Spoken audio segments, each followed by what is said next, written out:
Não, pode colocar o primeiro slide.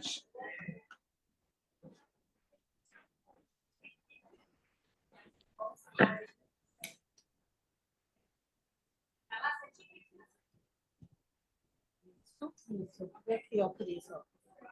Isso. Tá? Já passando aqui, né? Isso. Bom dia a todos. Good morning, everyone. I would like to manifest our immense satisfaction to be a part of the 28th Conference of Party of the UN. It is reason for pride for us to be here with the state-level legislature of the state of Ceará, contributing to the democracy and sustainable development. In this edition of the COP, we have the opportunity to propose innovative proposals that are in accordance with a more sustainable future that will be suitable for the future generations. The planet calls for transformation, and we are the ones to make a difference. In this perspective, the state-level legislature of Ceará, under Mayor Oswaldo Leitão, has implemented a social responsibility committee, which is responsible for actions on the 17 SDGs of the UN through its 2030 agenda. Based on the implementation of the committee, we are now signatories of the UN's Global Compact, which demonstrates our engagement with this significant global commitment. The committee works with 4 internal departments, one of which is sustainability and environmental management, which focuses on continuous problems that optimizes and manages sustainable actions, not just inside our parliament, but also touching programs that are part of several municipalities in Pará. Environmental education is an important agenda, which is also focused externally to the Parliament.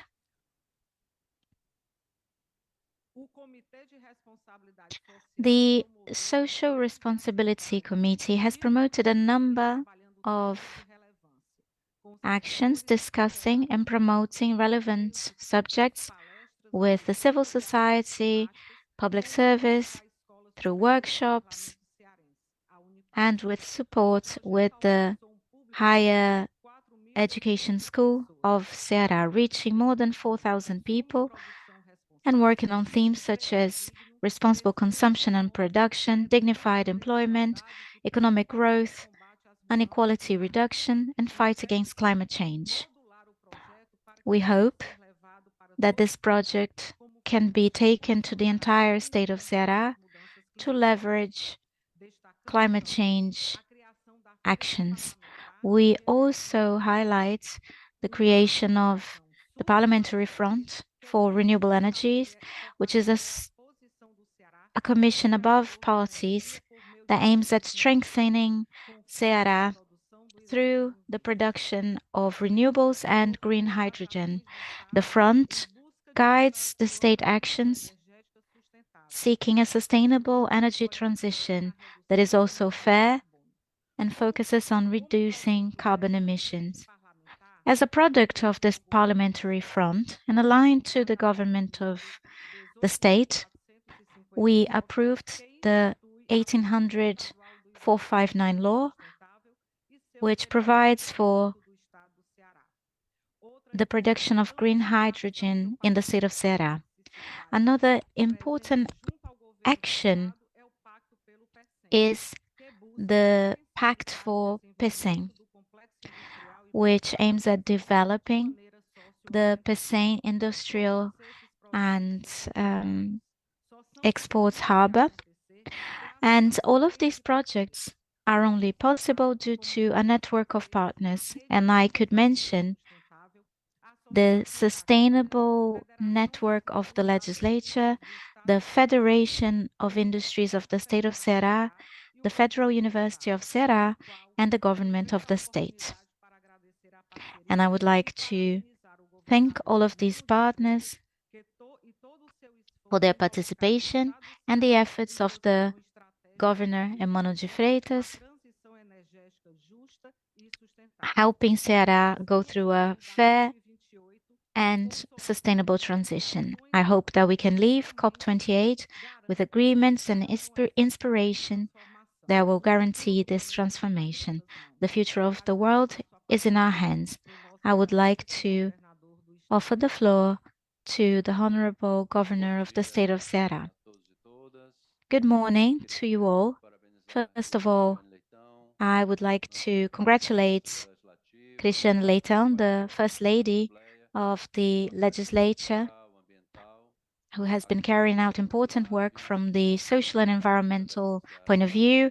I'd like to thank Unilab, the Federal University of Ceará, Congressman Felipe, and Congressman Yuri.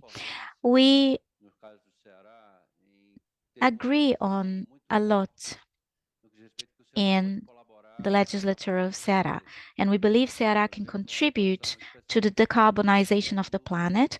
We're living through a very specific situation in the world, and we've been building the understanding that we have to face climate change. And a fundamental aspect for that is decarbonization. Ceará, for at least 16 years, has been carrying out investments to implement and develop renewable energy such as wind and solar power. And since 2019, the state of Ceará has tried to articulate that with the perspective of producing green hydrogen. And one central element of the decarbonization is the energy mix. The entire economy is centered on an energy crisis that is based on fossil fuels, and we need to discuss how we're going to change our energy mix. And we understand that green hydrogen is one of these possibilities, and Ceará, Brazil, and the Northeast as a whole can be a protagonist both for the national economy and exports, so that green hydrogen can be an engine for the world. That's why we're investing in the Pecém harbor, and that's why we also built an industrial park there with the participation of the legislature, the industrial sector, and others. In the country, we have a history of investments, but around the harbor, there are several vulnerable populations. And in our case, we are very close to indigenous people, such as the Anacé people, who demand an ethical commitment that we will develop the Pecém harbor, we will adapt it, but at the same time, we have to incorporate and listen to the indigenous peoples so that we can debate economic projects that preserve the indigenous people's interests. And personally, I've had a meeting with 3 different groups of the Anacé people. We have built a working group that includes the communities, the Pecém harbor, and the investors that want to work with the Pecém harbor, so that we have true listening and work towards the objective of having green hydrogen contributing to the planet and including more vulnerable populations so that they benefit from economic development. This economic development cannot be unlinked to the social development and the environmental protection. We have approved for the harbor of Pecém, a license for the entire area for the production of green hydrogen. We have approved that for the state of Ceará, and we want to carry on advancing this possibility.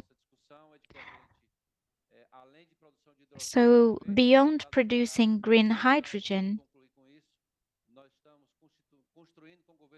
we, the state of Ceará, have been building with President Lula the Transnordestina, which is a motorway that is going to cross several states in the Northeast, an area that produces and exports grains, and we are going to be able to help them with the Pecém Harbor, and the green hydrogen will be integrated to this, being offered to the Brazilian agribusiness so that we can develop the countryside so as to collaborate with the decarbonization of the agriculture in Brazil. So thank you, legislature, and thank you for having me here. Now, in a very succinct manner, we're going to present how the state level legislature work is being carried out, especially when it comes to environmental sustainability. When we were selected to present this work in the COP28, I believe that the aspect of environmental education was an important factor. We have a program called ECOA, which is a continuous education program on environment. And I believe that this is important for Brazil. We need to acquire this culture of protecting the planet. That is why capacity building and education is so important. So we're going to show you a few slides. This is a word from our legislature president. It is tricky to read, but this is, we have a congressman here, Felipe, and he's going to talk on behalf of the president. We're very proud to have been selected as a representative of the state of Ceará to participate in the COP28. This demonstrates the recognition by the UN of our commitment and our social responsibility. This panel is going to highlight the role of education to transform and promote adhesion to sustainable practices. And I would like here to emphasize how important the state level legislature work has been, getting closer to citizens and promoting an alignment of this work and the 2030 agenda. Thank you. So these are the responsible people for these panels. And here I talk a little bit about the state level legislature. We have 46 parliamentary members that underpin our work in terms of social responsibility, especially when it comes to our project to work with green hydrogen, the Pecém Harbor Pact, taking into consideration the social and environmental side of things. Our 2030 planning at Alessi, which is the state level legislature of Ceará, is presented here. And our focuses are results for society, human capital, and digital transformation. The Social Responsibility Committee was implemented in 2021 at the beginning of the mandate of our current president, so that we could engage all public service and the civil society with environmental issues. And by 2023, we were able to qualify more than 4,800 people in environmental education. And we are now reaching more than 10,000 people talking about recycling, talking about a number of subjects. We have been working with the associations of garbage collectors, and we've been presenting the perspective that recycling is a good business. We work with financial education, economic development, and we talk about how important it is that these garbage collectors feel like an important part of our society.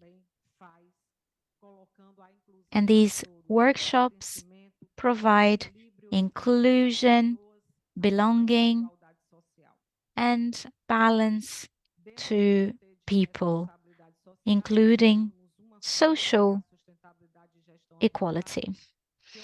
Within the Social Responsibility Committee, we have an important cell called the Environmental Management Sustainability Committee, and now I would like to offer the floor to Yuri Passos to talk about it. Good morning, you all. I am Yuri Passos. I am an environmental engineer and I work with sanitation, and I am a technical advisor of the environmental management of the Social Responsibility Committee, and we are responsible for promoting citizenship. I'll talk a little bit more about it. We are a sector that is not new. We started to work in 2012, and we have been improving our activities ever since. As of 2021, we started being called Environmental Sustainability Cell, and we are now an official program that is underpinned by the Ministry of Environment. And this program is an environmental management system, but a simplified one.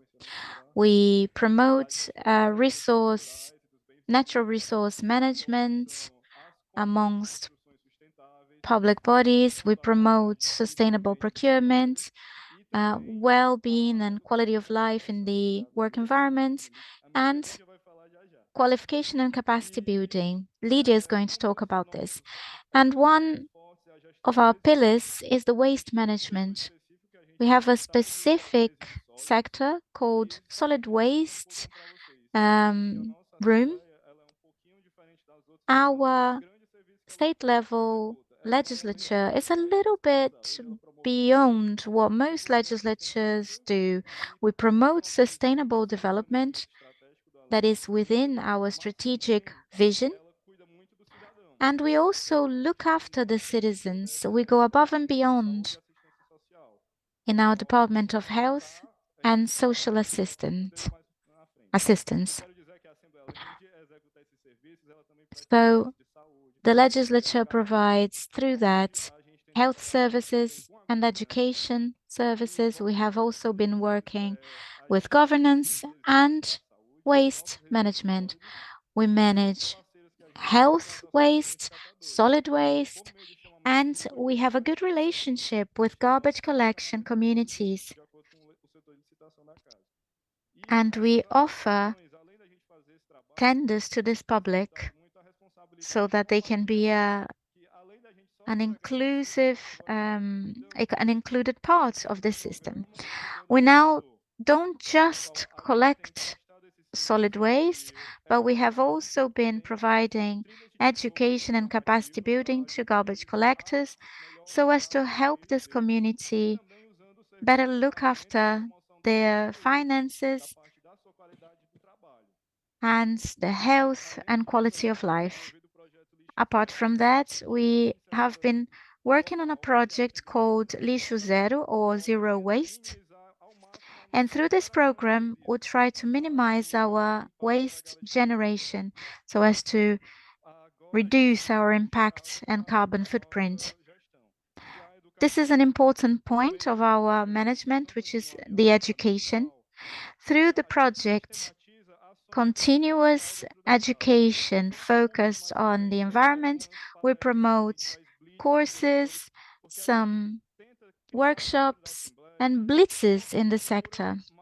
We try to foster a more sustainable culture amongst public servers and parliamentary members. The legislature has a role that goes beyond creating laws. We are engaged and we have a large reach. So any information that is developed or worked on within the legislature ends up being spread throughout the entire state. Some important points regarding sustainability in our legislature. The building where the legislature is located is one of the most sustainable ones of the state. We have solar energy, our architecture is green, and we work with reused water. We have a mini photovoltaic park. We promote the energy efficiency. We also promote solidary garbage collection in a partnership with the garbage collectors communities. We are also a voluntary collection point for electric and electronic waste. Apart from that, we have the zero waste program and, as I said, the reuse of water. We are the fifth most transparent state-level legislature in Brazil due to ALESI's or the Legislature 2030 agenda and all the actions I've detailed. Based on that, we created our portfolio for social responsibility. This portfolio can be accessed through the QR code, or we will be distributing some physical copies. And this portfolio systematizes all the actions that we've been carrying out.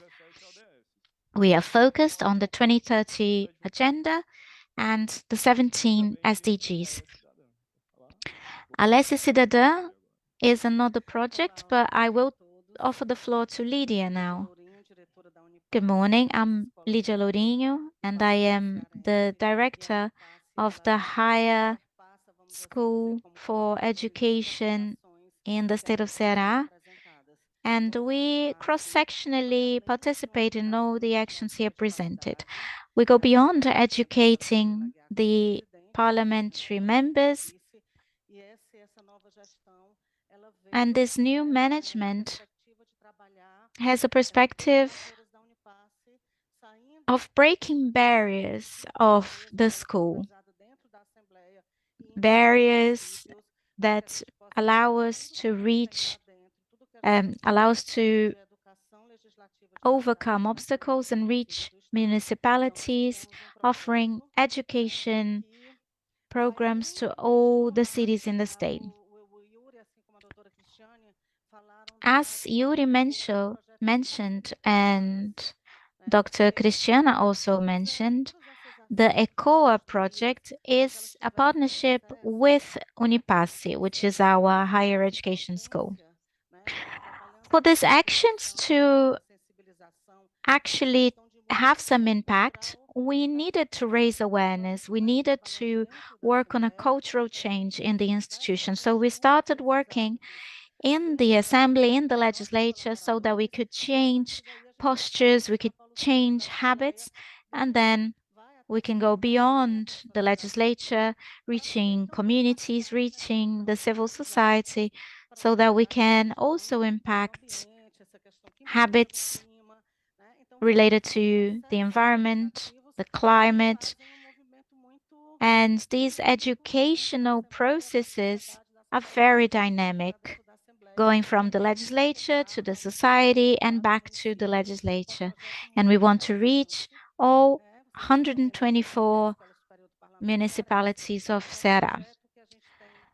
We have a project to qualify municipal level public bodies, and one of the main pillars is environmental education. So something that started at the legislature and started getting broader is now going to reach 184 municipalities, and we are betting that we'll be able to create an environmental education network in our state to change behaviors, to change postures, and raising awareness, starting from the public sector, because the impact there is much higher. Working with an open parliament when it comes to democracy allow us to be a model, a model for society. So when we go beyond words and actually act with more awareness, we are then able to be a role model for everyone in the society. And this has been so effective, so powerful, that when we list everything that Unipassi has done in a partnership with the Social Responsibility Committee, we were able to show how public service and the public service can take ahead the SDGs and the Agenda 2030. We were recently in Geneva at the UN, and we were one of the few legislatures that were used as a role model. So this partnership has brought a lot of important results because education is the doorway to changing behaviors. And we go beyond. We have the idea of a continuous educational process. The learning is therefore continuous to achieve change, and we have published everything we do. We broadcast broadly through our publication. I would like to offer the floor to Professor Tarém to talk. Oh no, it's this one here. Sorry. I apologize. Good morning. First of all, I would like to greet all the panelists and Dr. Cristiane, which is leading this beautiful process in the state of Ceará. I would like to greet our public and greet Professor Julia Motti Bonvot, who is an international relations professor of the University of Paris and also a professor in Dubai. I would like to congratulate you, Dr. Cristiane, on behalf of the academia. And this is incredible because you're the only state level assembly that is present at COP28.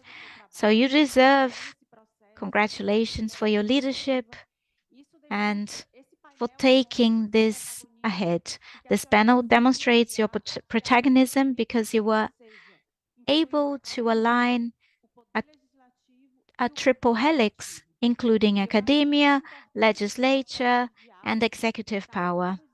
So this dialogue is really important for the development of innovative public policies. I very quickly just wanted to say that there are two public policies we should highlight. They were approved under the governor's management, and that involves the protagonism of the academia, which is the state policy for the payment of environmental services. It is a project that was founded by our foundation to promote research. It is a very innovative policy. The idea behind it is to integrate all these actions, solid waste management, desertification, circular economy, and the blue assembly is an important point here. We wanted to include the blue economy in the discussion of climate change. We cannot talk about climate change without talking about oceans. We learn, and at least I did, that the green Amazon were the lungs of the world. But indeed, the ocean has that role. And the blue economy has not just that role, but also an economic potential. So through this partnership between the the legislature of the state of Ceará, the University of Ceará, and Labomar, we've created a policy for marine resources management. This is the first law of the type in Brazil, and it again demonstrates the protagonism of the state of Ceará aligned with science. We've been following all these panels during the COP, and we have a lot of students from the Federal University of Ceará here present. I'm really proud to see you here. And it is important that we realize that this integrated approach that includes not just us but other ecosystems is extremely important. And science has an underpinning role. Data are essential to guarantee a sustainable and systemic development and transformation. And when we talk about climate change, we need to advance in the ecologic transition, and the academia has to lead this process in a dialogue with the executive power and the legislature.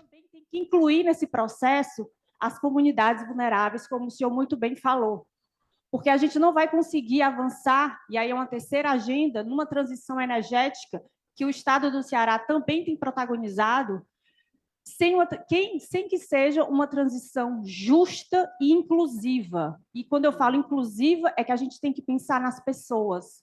Ninguém pode ficar para trás. Muito pelo contrário, a gente precisa incluir nesse processo de transição energética as pessoas, tá? Porque a gente precisa aproveitar o nosso ativo ambiental cearense, que a gente tem vento, tem sol, tem mar, né? Para reduzir o nosso passivo social. E eu acho que isso é extremamente importante. E aí eu entro na segunda pauta da minha fala, e já estou terminando, doutora Cristiane, que é um projeto muito inovador, que a Universidade Federal do Ceará, em parceria com a Universidade de Paris e a Sorbonne Abu Dhabi, a gente organizou uma simulação da Conferência do Clima, tá? A gente conseguiu quase 150 inscrições de alunos do mundo todo. A gente teve pesquisadores do Nepal, da Índia, do Japão, da Finlândia, do México, da Argentina, enfim, de vários países, tá? Então, foram 4 dias de simulação que a gente fez, de negociação, que a gente elaborou um documento, uma declaração oficial dos futuros líderes climáticos. Created an official document for future climate leaders because they will decide the future of the planet. They will be here in the negotiation, at the negotiation table. So it's important to have climate education, as you well said. So this process of climate education needs to reach universities and dialogue with all the actors. And we have this great team here. We're going to have an official presentation at the Education Hub of the Emirates. It is funded by the Emirates, not by the State University of Ceará or the University of Paris, but from this state where we are now, this country. So we're going to have not only an official ceremony with a cocktail of Sorbonne Abu Dhabi, but we're going to be talking about energy transition and oceans, and we're going to talk about the northeast of Brazil, because the idea of Professor Julia is to train students from the global south so that they can move this agenda forward, because we see a lot of inequity in terms of participation of students from the global south. So this discussion needs to be strengthened, and I feel very proud to have students from the University of Ceará here participating in this negotiation process. They'll be here for the 15 days. They'll be participating in everything. So I'm really happy, Dr. Cristiani, that you gave us this opportunity. The Blue Assembly is included, that I'll be talking about the central role played by the Legislative Assembly of the state of Ceará, including the Blue Agenda. We cannot think of progressing in the climate change agenda if you don't include oceans, biodiversity, circular economy, which are important topics, but that require a holistic approach, not an approach in silos. So I just briefly discussed these projects we've been developing at the Federal University of Ceará, and I'm really happy to have had this opportunity. Thank you again, Professor. Well, these are the two projects we're going to start in January 2024, which are the zero dump assembly. Will be I hope, the first in the world, com o and UFC, the Blue Assembly in partnership with UFC. And I think it's going to be really a disruption because olhar para as we pessoas, have to look at people because that's how we transform life, that's how we transform the planet and give people dignity, dignity to everyone. And I would like to wrap this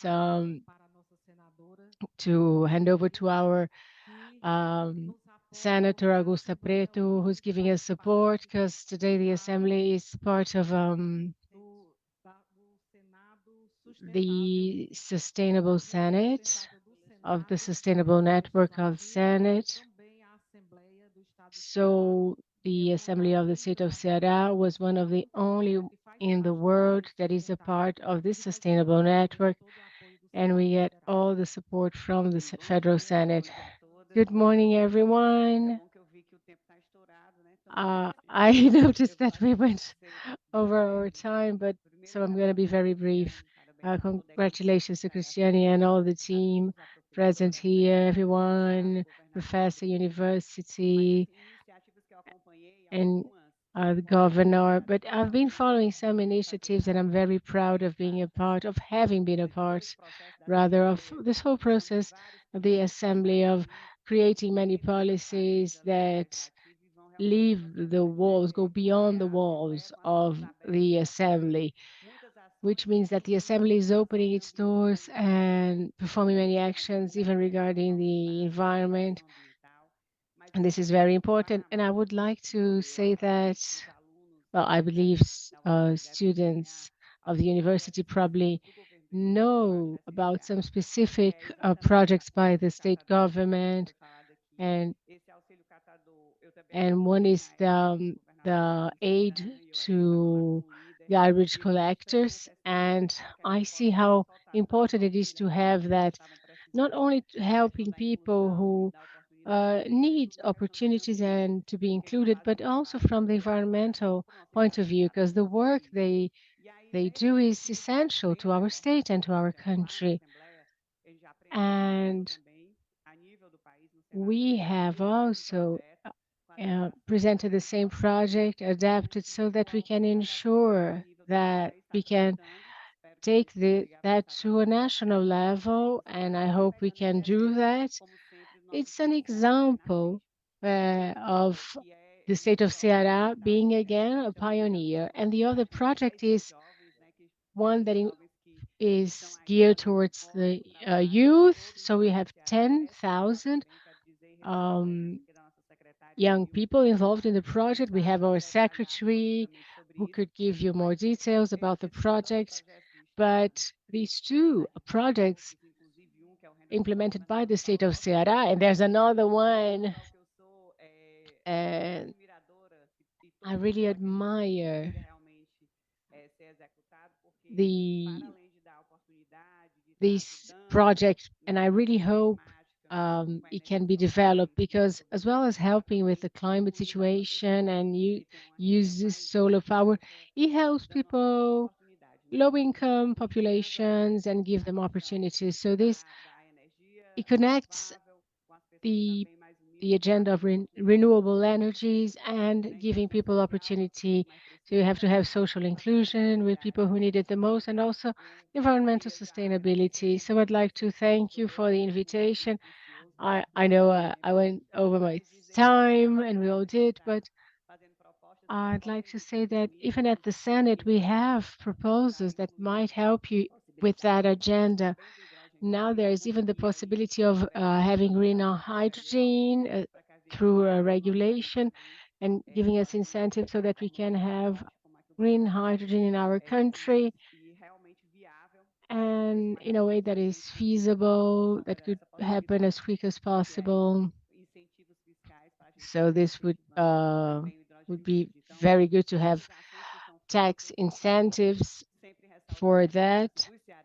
And I always like to highlight the importance of the actions promoted in the state of Ceará, which is a pioneer and helps our country with that. Thank you very much. Well, we finished our panel, so I'd like to thank everyone for your participation. I had to thank our environmental secretary, Vilma, who's present here, whose innovative work is very important in the administration of our government, Humano de Freitas. This division has a huge number of projects that focus on social inclusion and also social environmental aspects. Thank you very much.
Não, estou querendo chamar o Helder.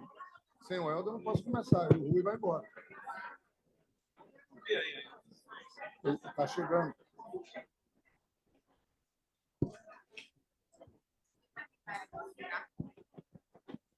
Tudo aí, deixa tudo. Testing, testing.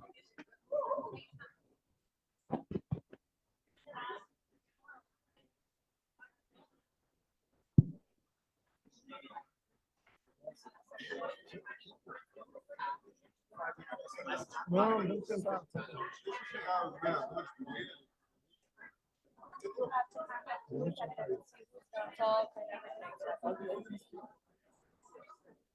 I think some of them will sit down. So maybe we'll have to start with the. I think we get some, but we need some more coordinating. Because someone needs to coordinate the microphones from there, and someone needs to be helping the panelists.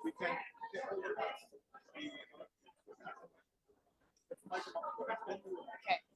Yeah, but we need someone to be setting up the microphones while she's coordinating from there. We have Não, someone else. conseguiram ligar? Tá ligado. Ótimo.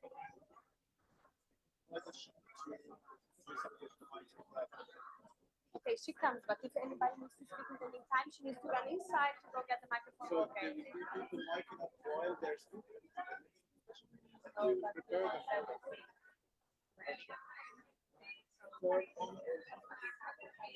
No, don't wait. When people are okay. And have her here. You can start setting up the microphones. Okay, so it's good. Eu sou moderador da próxima sessão. Previsão de tempo, mais ou menos. Se é mais uma hora, mais, menos, só para me programar. Eu diria que Jorge, você tem previsão? Ele vai ser he's going to be the moderator, so he's going to use this one or the others. Ela não fala. Só tem brasileiro.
Bom dia.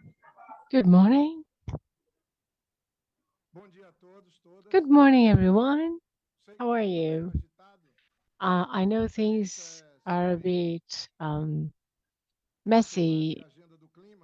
We're talking about the climate agenda, but there are many events happening, and we faced a few logistics difficulties, and Lula is still in a meeting with the governor of the state of Pará. So now we have new panel members with us.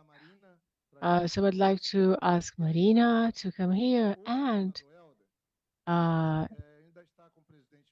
because Governor Elder is still in a meeting with President Lula,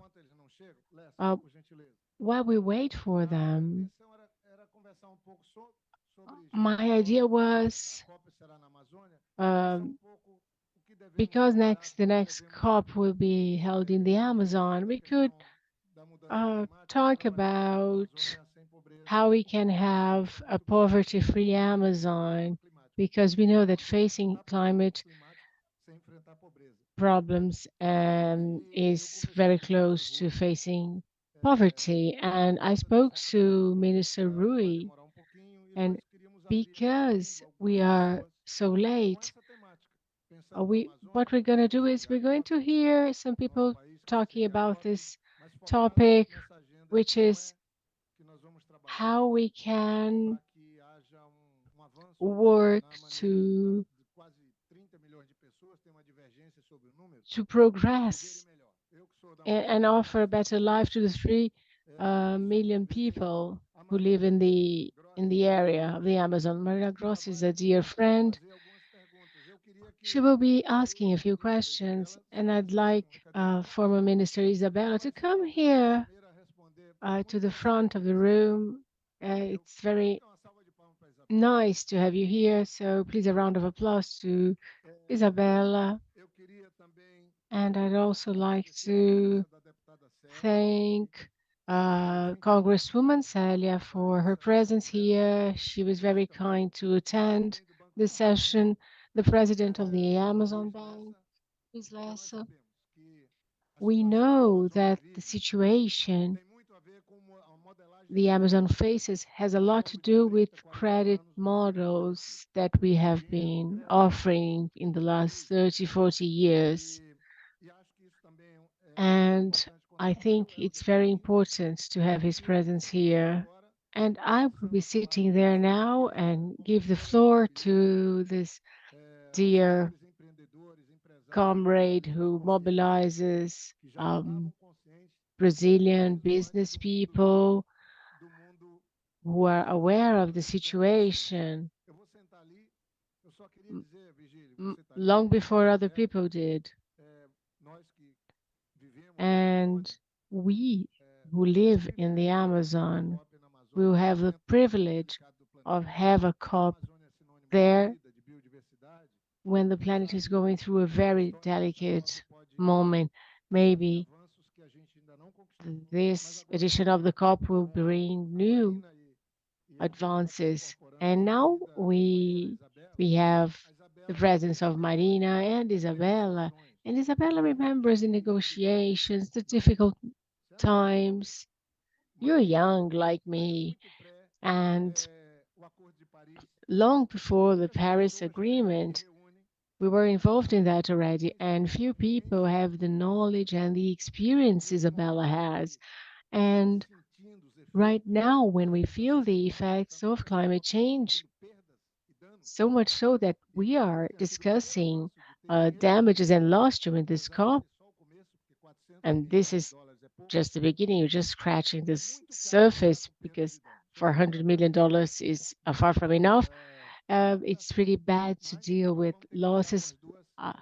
It's ideal to prevent, but now we're going to have to do both. So, Marina, the floor is yours. No? Please, a round of applause to Marina.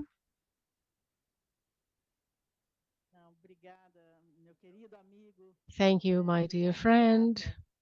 my long-standing friend. We've been together in so many editions of the COP, and now we are so close to the one that will be held in Belém, and it's great to have Isabella here. She's a walking encyclopedia, and she's been saying for a while that, or asking herself, what uh, will the world do without the Amazon? And this is a very interesting discussion. Well, let me introduce myself. I'm surrounded by new and old friends. Louise is a more recent friend, as well as Congresswoman Celia. Nice, lovely to meet you. And the institution where I work has been working for 26 years with in the Amazon. And in 2019, we already had this, what I can call a stain, which is the fact that a great part of our emissions is connected to the use of the land. And we have a very specific type of emissions that originates from illegal deforestation. And some, it's very difficult to think about preserving and producing, but we can in Brazil. There are big companies that do both things, but there is this stain of deforestation, especially illegal deforestation, uh, which with the new federal government has improved, and we're celebrating the accomplishments. There has been a significant decrease of deforestation in the Amazon, but the challenge is still there. How can we keep the forest standing, and how can we get and mobilize funds? I represent 115 big companies. Seabeds has been in close connection with companies for 26 years. And I think this shows us the evolution, because Rio 92 was very symbolic. Brazil really awakened to the issues of biodiversity, the climate, and Brazil has soft power in that. And now the Amazon is at the center of this discussion with a new development model we're just becoming aware of, because I think there is a new look, a new perspective on the Amazon. Even companies that are based there, that produce there and are compliant with the legislation, they can do better. And the challenges are great and complex, and we need to collaborate more and think of a development model. Even President Lula mentioned about putting people at the center of this discussion. And I think this is something that we didn't do in the Amazon. So it's about changing that. And I think this can be a big catalyst both for climate change and biodiversity. And I'll start by asking Isabella to talk about these topics, and she's very familiar with international negotiations. And Isabella, my feeling is that our this agenda was not included in the discussions held in the COP, even the Damage and Loss Fund shows that. And she's a member of our board, Isabella, and we have an alliance with the World Business Council, because the idea is to do something from Dubai to Belém and beyond. So what do we need to work on in this journey, and what should be the legacy that Brazil will leave behind? So the floor is yours, Isabella.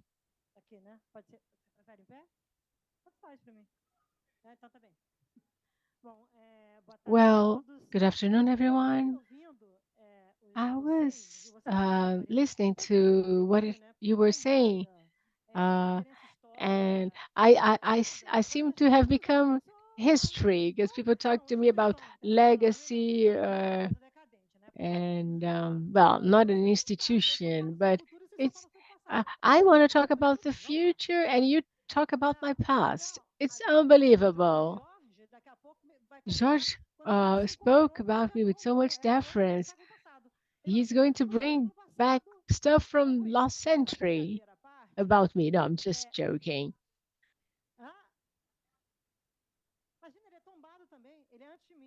No, no, no. He's older than me, actually. Okay, he's been doing that for longer.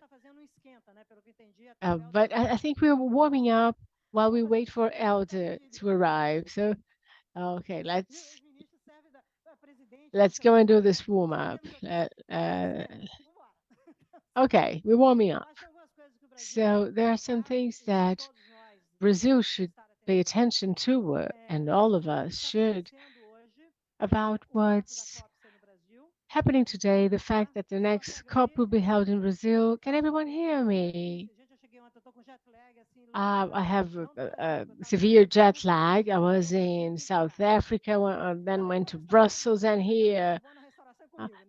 You see my carbon footprint.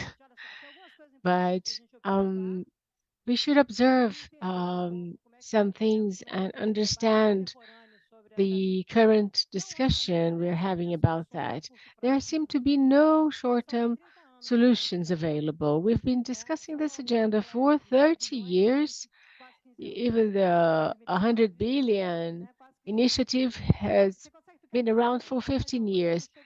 So imagine, try to find something for 15 years and you call it climate emergency. So of course there are incoherences in politics and the understanding of society of what climate emergency means is different. So this happened in the world and in Brazil, not just because of extreme events, but also due to an understanding that the what we used to call the future generation is now the present generation. And this is important to note. People who are participating in the decision-making process, they grew up with the idea that you had to respect nature.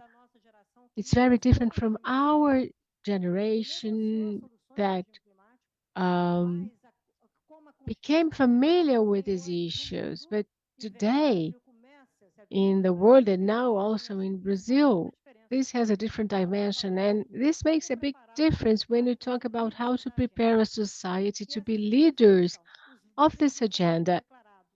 Because leaders shouldn't be self-declared. The world should choose its leaders.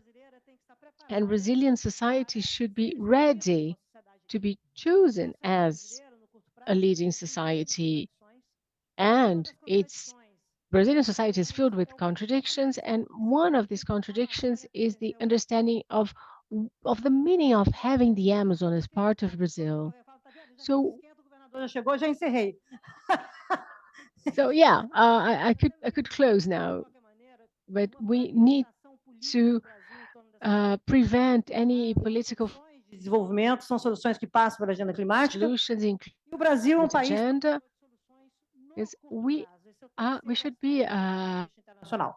Nós temos soluções para colocar na mesa hoje, tá? Poucos países do mundo, com escala talvez só o Brasil. Na área de energia, tudo bem, Helder? Na área de energia. E aí eu vou provocar... Especially in the energy area. And I would like to Marina, start for Brazil to be a strategic player, we will have to have discussions about transition and energy security. I'm stating this very clearly. It's important to know how to use the land. Deforestation has to be banned. We've been discussing that for 30 years, and this strategic discussion is also all about energy security. And Brazil should become an energy exporter. We're green energy exporter. And Brazil needs to have a robust agenda to be able to discuss energy transition with the world and be a climate influencer, not only about deforestation and food security. The second aspect is the fact that Brazil is a country that has alternatives. And specificities. But Brazil has four strategic things: peace. I was in Europe discussing the destruction in Ukraine. You've no idea of what it's like. Actually, you should visit the Ukraine pavilion. You have no idea of the dimension of what is being done in the country from the climate environmental point of view. It's going to take them at least 70 years to get rid of the chemical contamination of their soils. They were a very important agricultural producers. So people have no idea what's happening in the world in the short term. And I'm breaking this up because we're going to have to discuss food security, etc. But we need to discuss energy security. The world is no longer discussing energy transition. Now, with the two wars going on, we're discussing energy security.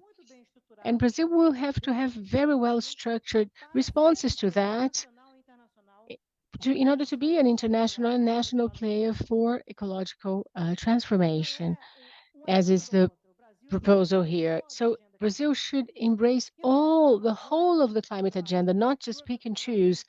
And Georgia, I have two comments to make about that. We need to be able to discuss logistics in the Amazon. If Brazil provides green solutions, these solutions have to be competitive and scalable. So it's no use getting here asking for money. Because uh, uh, philanthropic entities, they are discussing where to put their money. They're fighting for spaces of power. And Brazil is not a power that has a project of power. It has a political ambition with this agenda. Other countries, they have a power project. So their interests are not shared. But because Brazil has this ambition, it can and should share interests. Hello, darling. So much so that now in Brussels, at the European Parliament, I mentioned the Belém letter, and MPs, MEPs had no idea of its content that Brazil has signed at the tipping point. So this is a political discussion about planetary boundaries. So to wrap up, I'd like to say that Brazil needs to have an ambition for the future, a vision for the future. So we're moving from COP28 to COP30. Brazil needs to unlock net zero. This is a Fedora box. There's more green intention than wishing than green doing. Essa é a nossa trajetória, essas são as nossas And contradições. Brazil needs to decouple that and understand what its journey is like, where it's competitive, what are its business models. We shouldn't have a tragedy-based model. We are a country that offers solutions, but Brazil must understand that we need to deal not with human rights, with civil rights of the people who live in the Amazon. We can't get there just talking about structure. We need to have sustainable, competitive, inclusive economy in the Amazon. You have to include technological, digital aspects with environmental, ecological aspects. And what I mean is, Amazonas should have the first green data center of the world. So, an AI search consumes 10 times more energy than a Google search. So the demand for energy is going to go up. So many countries are installing those data centers and selling this data. I want Brazil to sell data from a green data center powered by renewable energy, and we need to stop reacting and start setting some rules. That's what I expect for Brazil. Thank you. Okay, I'm going to do something a bit frustrating because I'm the moderator. So I'm going to be the moderator. So I'm going to ask you to be brief. But I'd like to ask the Congresswoman, Celia, about development models. We know everyone's looking at the Amazon, but it should be more inclusive and people should be looking more at the Amazon. How can we put that once and for all in the agenda so that this is very clear before the Belém COP?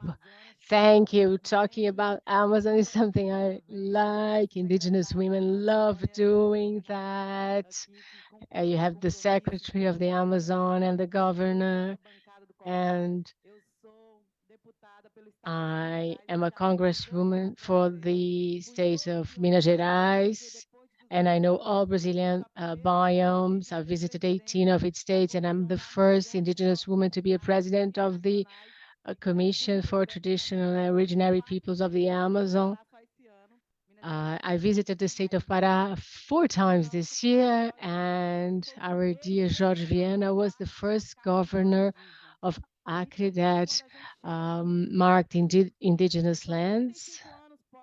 So it's 35 years after the death of Chico Mendes, who was already discussing everything that we are discussing now. Indigenous peoples, my grandfather discussed that. You've no idea. So it's important to say that right now, as Isabella just said, our great hostess of this space here is that we are also discussing human rights and civil rights, but the group of indigenous Congress people talk about how we can only be human when we learn how to be water, how to be the Amazon, how to be the Brazilian savanna, the rainforest, and all the biomes of Brazil, because it's impossible to treat human rights without including the rights of nature. We cannot talk about the fund of loss and damage without remembering that there are 2 rivers that disappeared in Brazil. I recently visited the Valley of Javari, the territory, the highest concentration of isolated indigenous peoples, and I was the first congresswoman that visited the Yanomami territory. How can we talk about uh, uh, loss and damages when we see children dying from malaria because of malnutrition, or this old elderly gentleman who was the only survivor of a community that was decimated because of mining activities? So we are already organizing the Belém COP, and right now we need to have diversity in this COP. I remember Asa Moraes, who also a part of the Ministry of the Environment with Jorge Viana, and she used to say that people say that we are poor because we take a lot of açaí every day, and who can buy quality açaí outside of this region? When I started indigenous school, they asked me what I wanted to be when I grew up, and some people said they wanted to be lawyers, some politicians. I never saw myself as a congresswoman, even though I was elected, and there was someone near there, and this elderly gentleman, my teacher asked him, what would you like to do if you could choose? I said, I would like to be a farmer, to produce food to everyone, because we should think about food sovereignty. We need to have that in our agenda with foods from all the regions in Brazil. And to me, this is very clear, because we can be doctors, governors, and congresspeople, but we need to think of food autonomy. Those who produce their food without any pesticides. We have voted that in the Congress, but we are now discussing people's food rights. We have a commitment. We talked about this in the morning in our meeting with the civil society, along with President Lula, and the National Congress has a great responsibility of going back from COP and voting differently. It is not possible to have a Congress where we are in the brink of environmental collapse and nothing happens. My positioning in terms of environment is that we have to go beyond a progressive agenda, because those who are enemies of the environmental issues, those who don't see the climate crisis as a present problem, they will be a humanitarian and an environmental enemy. We are here with the Association of Indigenous Women to say that we have solutions to think about the economy. We are in a moment of energy transition, climate transition, economic transition, and the moment to do something is now. And we are here to preserve the biosocial diversity. We are here to say that the waters belong to the women, the food belongs to the women. We are here for that. The planet's getting warmer, but humankind's hearts are cold. We are here to thaw that.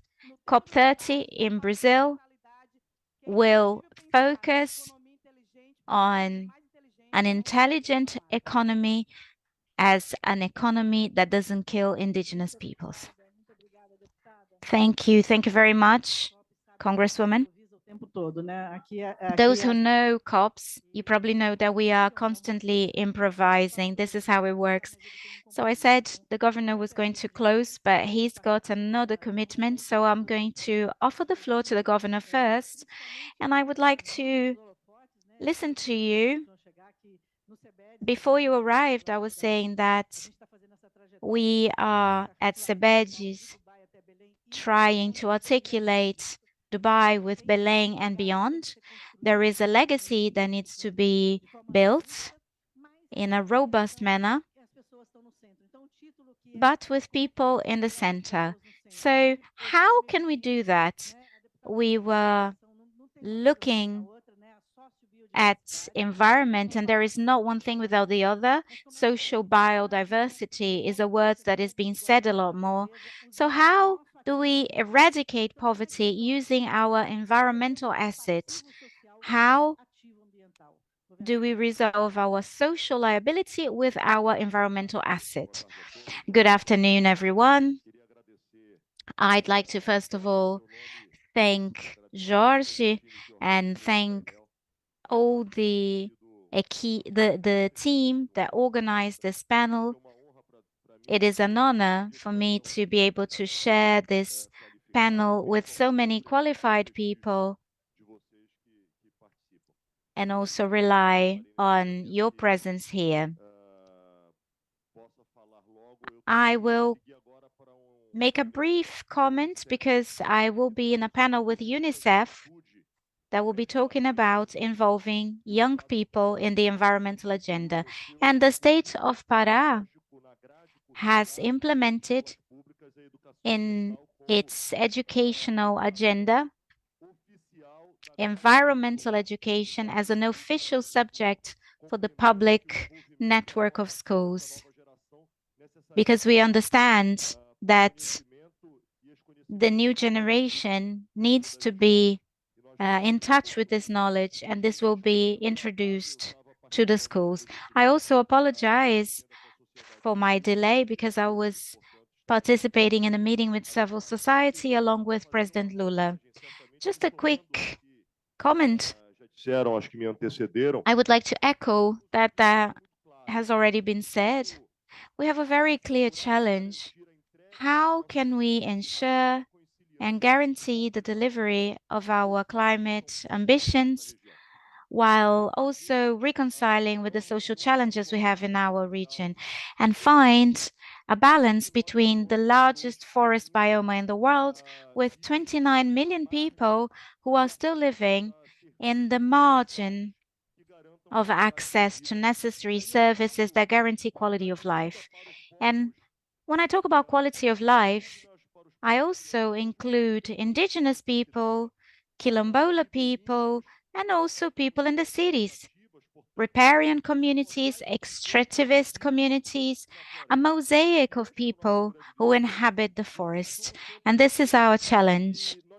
I normally say that we'll only be able to be effective in our strategy if we can reconcile environmental sustainability and social sustainability, and that goes through economic sustainability. This is a new economic bias that will allow us to look at the vocations of yesterday and build the vocations of today and tomorrow. And maybe the state of Pará, and obviously I don't mean not to be modest, but maybe the state of Pará is a mosaic of this challenge. We have a huge territorial extension, second largest in Brazil. We have 30% of the entire population of the Amazon, so a state that is densely populated and has a demographic distribution with people all over our territories, which is different from other states, which normally have the population accumulated in large urban centers, and also a state that comprises 75% of natural stock, while combining that to a use of land that has to be questioned and challenged. For example, with mining, livestock farming, and agriculture. What we have been doing comes from the premise that we need to advance fighting environmental illegality and also stop deforestation in our states. This is our first strategic pillar. We won't go ahead with that without stopping off that. All of that. But that is not enough, because at some point we're going to stumble upon a social conflict that will put pressure on the forest. What is the second challenge then? How can we make the living forest more valuable than a dead forest? It seems simplistic, but this is the huge challenge that we have. Regrettably, nowadays, we still haven't found a condition in which a live standing forest can be combined with the logic of generating employment and work for people. Of course, the climate emergency touches our hearts and minds, but it needs to touch our stomachs, our pockets. We need to have livelihood conditions so that people can see themselves in this process. And I would like to highlight again, we're talking about people in indigenous communities, and I talk about people in urban centers. If we exclude anyone that is part of this mosaic, it won't be a real solution. Maybe it's a romantic solution, or maybe it's beautiful for a master's dissertation, but when we are talking about real life, it is necessary that we understand this cross-sectionality and this diversity we have to live with. So the state of Pará is proposing that we don't exclude any activities. We are not going to replace vocations, but we can generate a transition of vocations. At the moment, it's essential that this transition adds a new vocation, which is the standing forest, the live forest, keeping the biodiversity. Last year, we launched our bioeconomy plan that aims at leaving a 30 million reais of economic transaction and moving towards a market of exports of products coming from the forest, reaching $100 million at least. So a new market that can gain a proportion and a weight that will allow Pará to reduce the protagonism of mining, of agribusiness, and build on a new economic logic.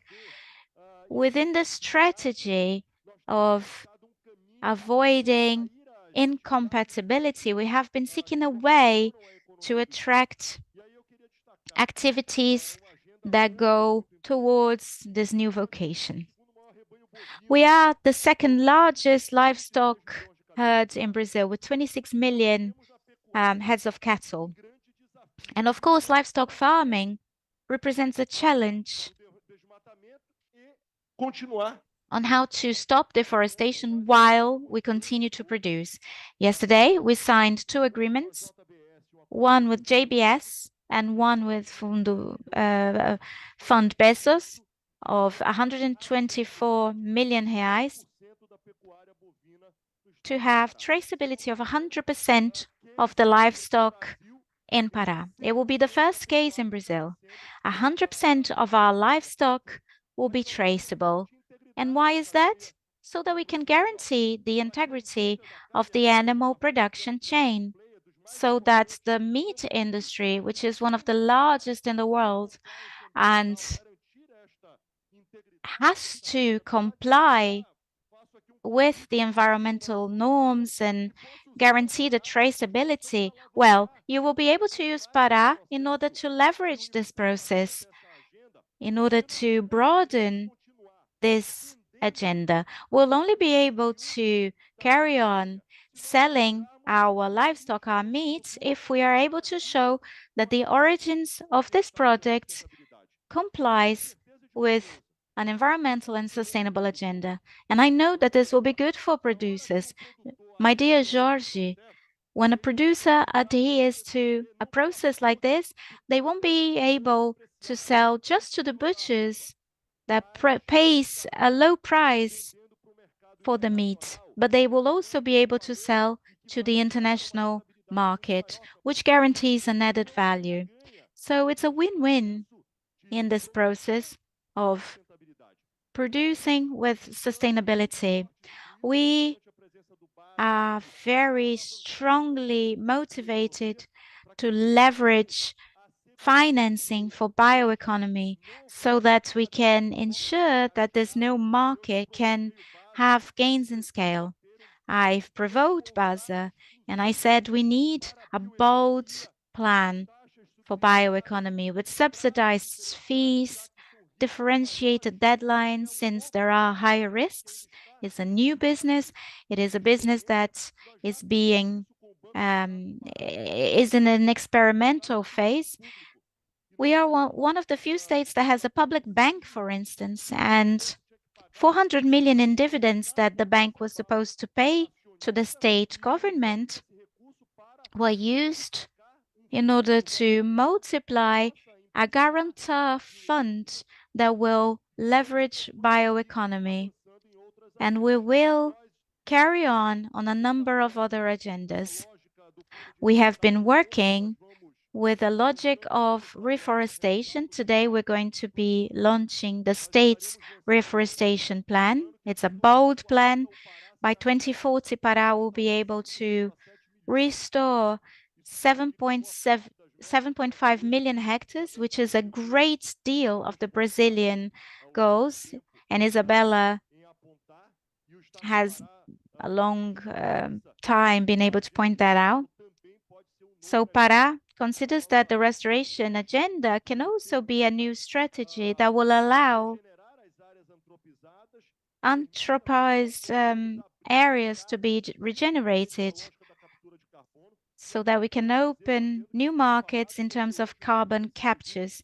I would like now to make an appeal, and I will make the same appeal with Minister Haddad. We need to discuss calmly the proposal that is in the Congress at the moment related to carbon markets. We need to be aware that this is a watershed moment that is here. The carbon markets will need to be regulated, but that will have to be based on the commitments of the states, the commitments of the federation, and guarantee the protection of forests and the regeneration of areas based on carbon markets. All of that has to be reconciled. All the interests, whether in the private or public sector, will have to be reconciled. Just to conclude, I believe that our greatest challenge, and maybe I'm the optimistic person here, And I am an optimistic person because we have so many problems that we need to be optimistic. Today, I have the pleasure and the privilege of leading a state. And if you have a pessimistic leader, they are in the wrong position. Because if those who are led are suffering so much and they seek leaders to resolve their problems, leaders don't have the right to make people feel demotivated. I think the greatest challenge in Brazil is no longer just command and control. We are now treating this agenda in a serious manner since the election of President Lula. The agenda cannot be deconstructed due to an error in Brazil's political trajectory. So we have to come from the principle that the repositioning of Brazil fighting against environmental illegalities is a legacy that no one will dare deconstruct, such as it was done in a recent past. But we need to be absolutely clear. If we remain in the command and control agenda, we will lose in this journey. And I apologize, but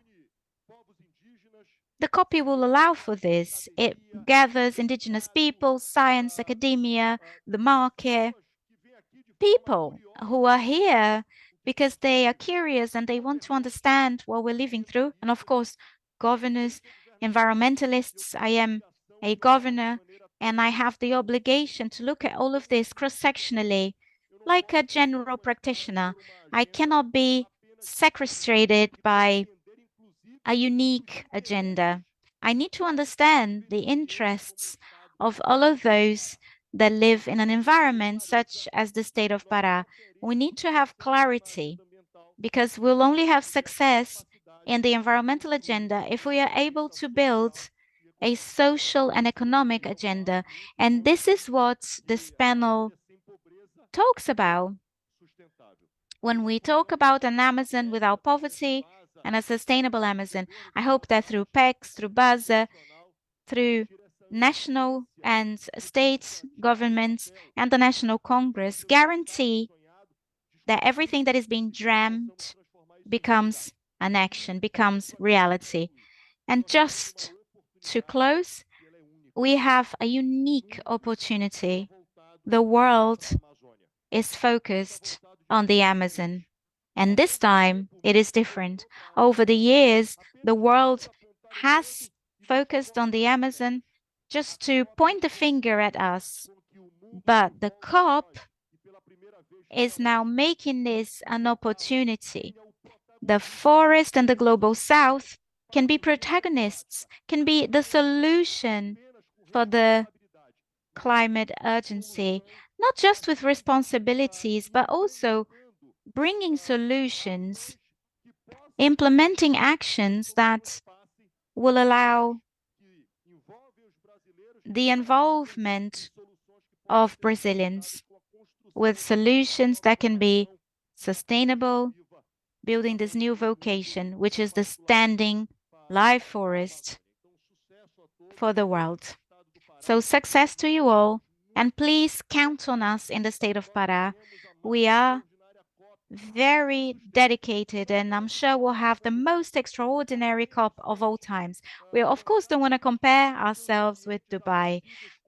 Dubai has its advantages that are built by the hands of men.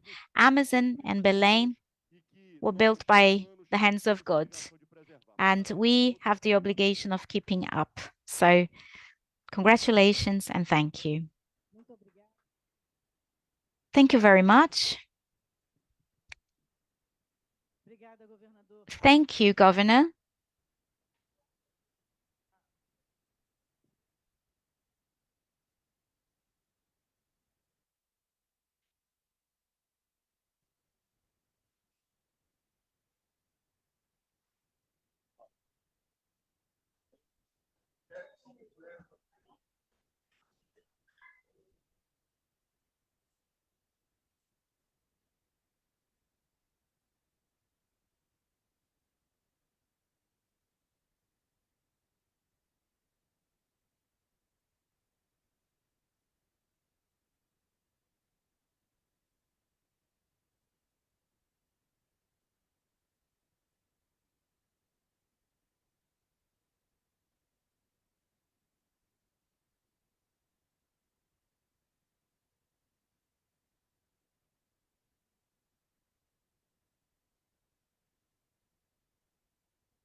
Where are the resources? How is the transformation going to happen? And this is the largest issue. And one of the successes of this COP is the fact that resources are being allocated. I'm also part of John Kerry, and there is an initiative in terms of simplifying processes. So the world has to change in order to facilitate the transformation. I would like to hear now from Baza, the Bank of Amazon, to understand how will credit work? How does credit fit into this new dynamic? Very well. I just wanted to invite Senator Beto Faro. Please, can you come and join us? Just briefly.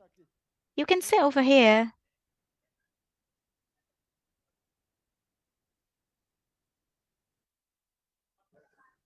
Tá bom. Tá, bom dia, pessoal. Tenho aqui uma tarefa árdua.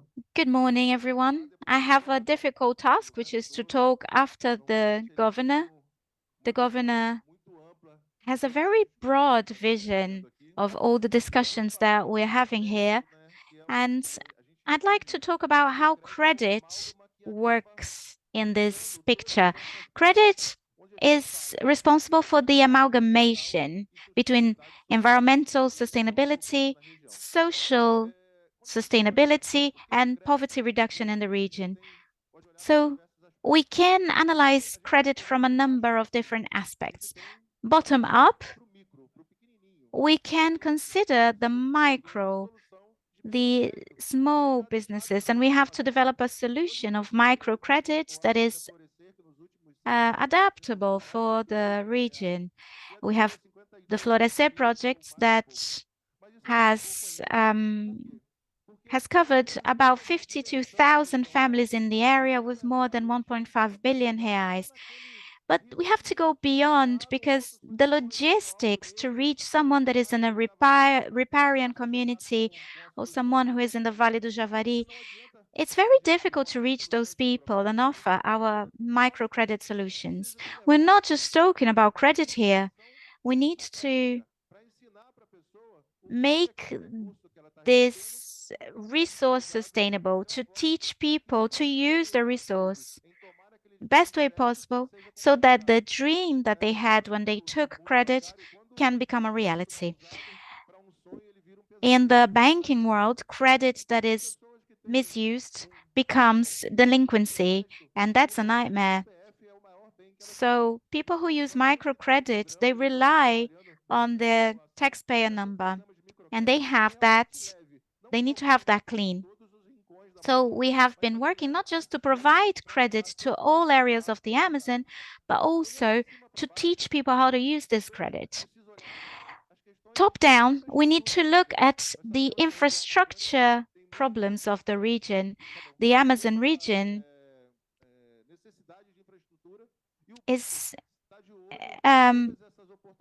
needs a lot of infrastructure. So the bank has been looking at how it can contribute to improve the electric system, health, transportation, motorways, sanitation. So there are a number of projects that the bank, along with the funding we've got and what we've been capturing from international agencies, are enough to face all the local needs.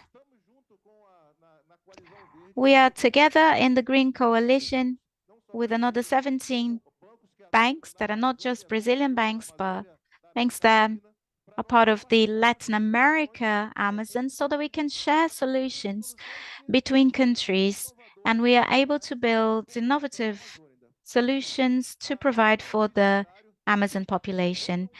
I'm just going to keep brief. I know banking is a boring subject, but just to conclude, the bank is present. And the bank that has the Amazon in its name is the bank that should lead this process. So this is our commitment. We want to lead this process. We want to collectively build a solution in order to reach sustainability, not just environmental, but also social, paying attention to those who live under those trees. Thank you. Thank you, Luis. And just to close, I'll offer the floor to the president of Apex, because if there is change, Apex has a fundamental role in this change. I just wanted to thank Lessa, and I apologize to Senator Beto. Of course, we were a bit late due to the agenda of President Lula. I won't explain much, but I just wanted to say that we are back and we are creating synergies with our past, our present, so that we can have a better future. I have no doubt that the responsibility of COP30 imposes a change in attitude. We need to rescue everything that we've learned, all the lessons that we've learned, so that we won't repeat errors and we're able to build a new environment. Isabella was part of this. She was there in Rio 92. Then we had Rio plus 20. Brazil was the protagonist, the main address of this debate, and now it's coming back to us in a delicate moment for the world when we are already suffering the very serious consequences of climate change. So thank you all for being here. I'd like to thank Minister Isabella, Celia, Beto, Lessa, and our dear Marina, who helped us in the mediation. Thank you very much.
Eu vou tentar.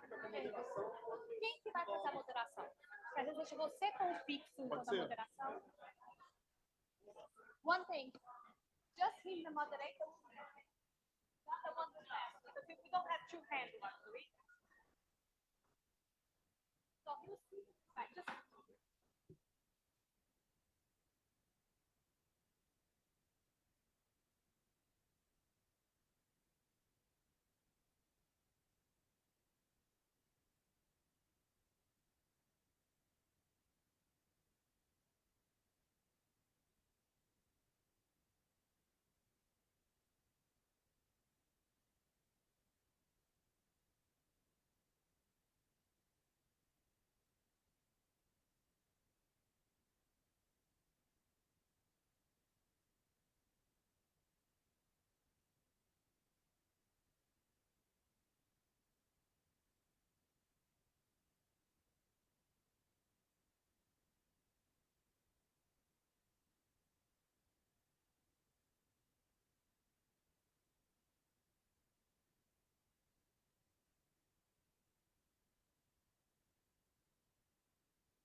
Hello, testing, testing, testing.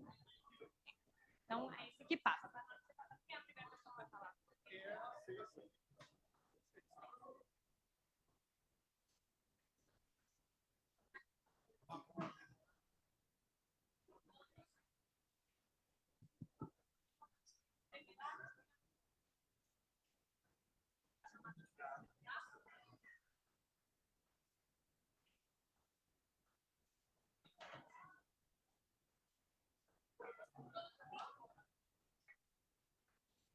Tem o Taveira, ele está na outra mesa lá do outro lado, no auditório 1.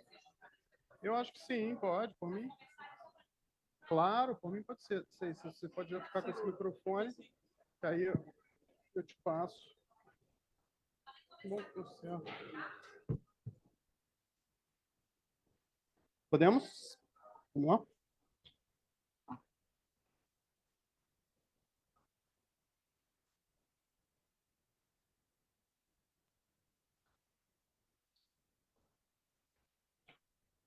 Bom, vamos lá?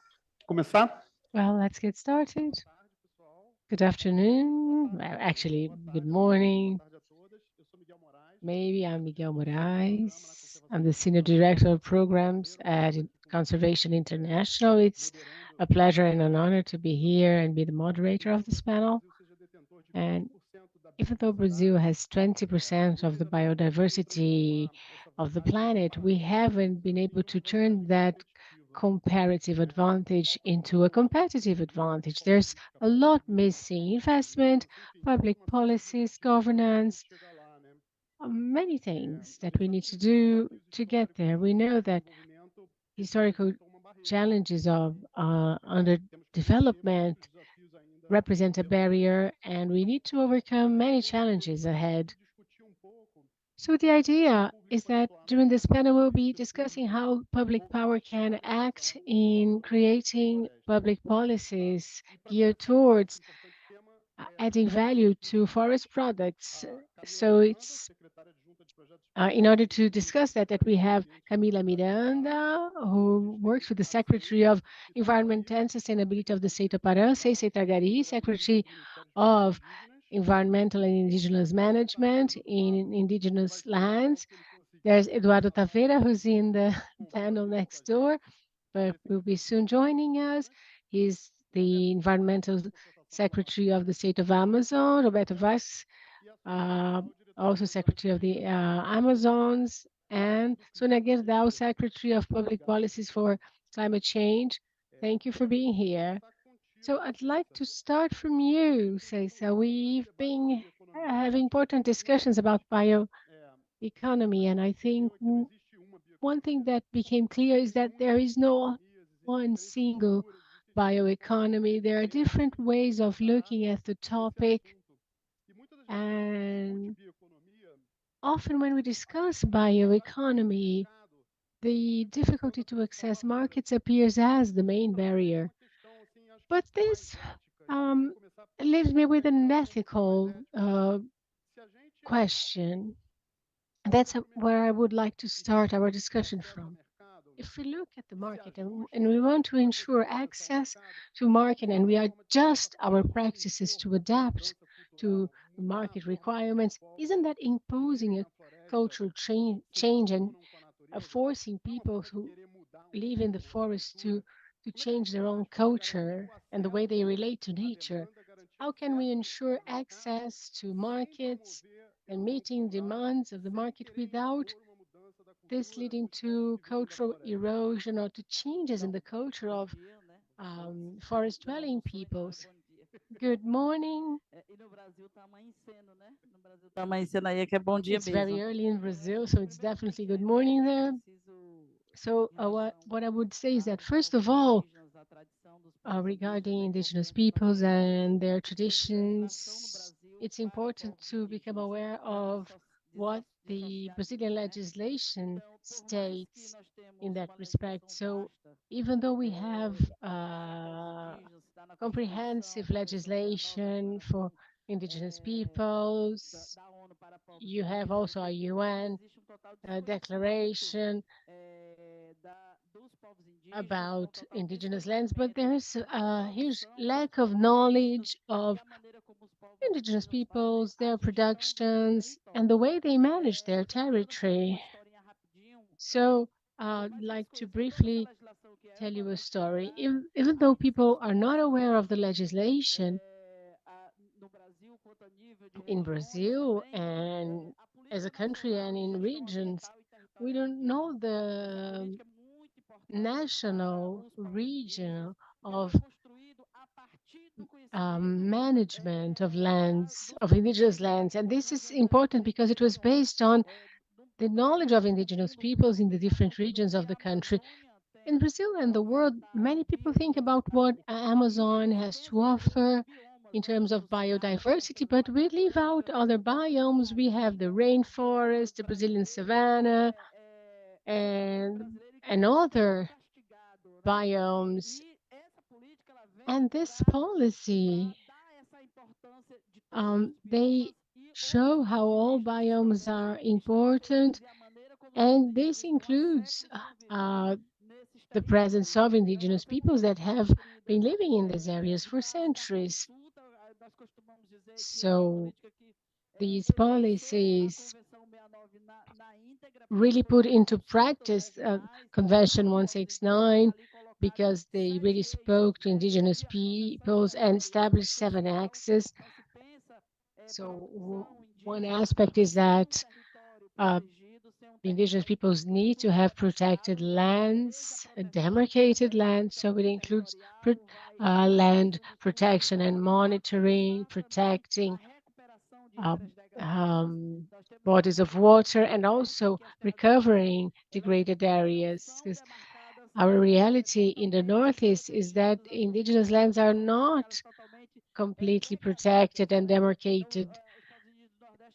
They are degraded. So this also happens in the South. So indigenous peoples there, they try and recover the areas. So when this happens and the area is demarcated, it's like they find scorched earth practically there. And the recovery of these areas requires a lot of investment. And when we had Dilma as president, we were considering 7 axes, but now we included 1/8, which is including the topic of climate change and also social bioeconomy, not just bioeconomy, not just about what the market has to offer and what indigenous peoples can capitalize with their natural resources, but thinking as a people. That's why it's social bioeconomy includes production of flour and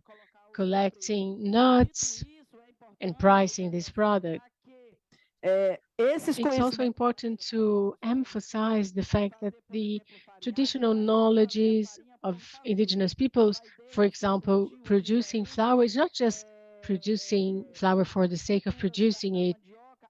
It includes growing the cassava, and which culminates with a big celebration. The process culminates in that. So it's not just about producing flour, but this process has an important meaning to indigenous peoples. It's not just about planting, growing, harvesting, and producing the flour and then selling it. No, this has a deep meaning to those peoples. And the same thing for the cashew fruit and the cashew nuts that is produced in a traditional, sustainable way. It's, for example, in the state of Rio Grande do Norte, the Potiguara are the greatest cashew nuts producers, but they don't have cashew trees. They buy the cashew nut from the state of Ceará, and they roast it with their traditional methods, with a fire in the ground, and it's a delicious nut you can't find at the market. And they process that cashew nuts and then sell them. So it's important that the government considers that and speaks to them, because they have the ways of doing things, the traditional ways of doing things. So you can't take a flour mill and impose its use on indigenous peoples. No, they have to process the cassava in the traditional way that they do. And the same applies for cashew nuts. They are not interested in having a machine that will do that for them. They were going to use the traditional roasting process. So governments need to speak to indigenous peoples and become aware of their traditions, and this should be added to the value of the product. So when the product leaves the tribe, its value will reflect its history. It's not like getting a product from indigenous lands and then processing it in modern ways and selling it at a high price. Also, because when this happens, indigenous peoples don't get most of the money. So traditional knowledge must be valued, and this includes national policies as well as listening to what indigenous peoples have to say about their traditional knowledge. And this must be respected, and that's what we're trying to do to make sure indigenous peoples can be at the center of defining what they are willing to do. It's not like someone from outside gets to the tribe and say, oh no, you're not planting this, you're planting this other thing instead, because that's what it's interesting to us. That's not how it works. You should respect the culture and the knowledge of indigenous peoples. Perfect, thank you. Boas-vindas ao Taveira. Taveira, seja bem-vindo, por favor.